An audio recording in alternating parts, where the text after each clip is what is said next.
Welcome to Penrose Learning, where we make understanding easy. In this video, I will explain how to make a quotation in Tally. A quotation is a crucial document that outlines proposed sales terms and costs to potential customers.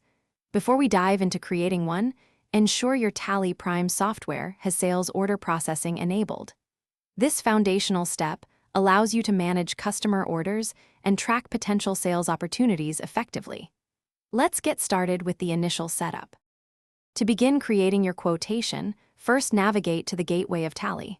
From there, select the Vouchers option.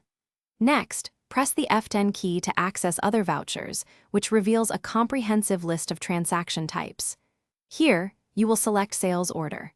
It's important to set this as an optional voucher, ensuring it doesn't immediately affect your inventory or accounts until confirmed. Once you have the sales order voucher open, the next step is to input the essential details. Start by entering the customer's account name. You can select an existing one or create a new party ledger if needed.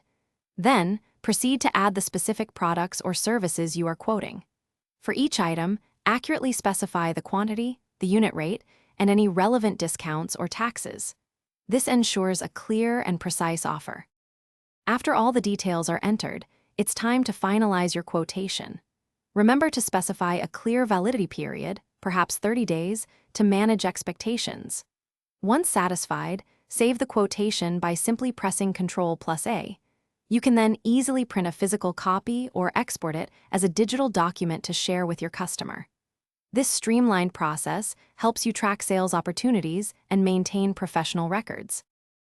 Thanks for watching. If this was helpful, leave a like and consider subscribing. See you next time.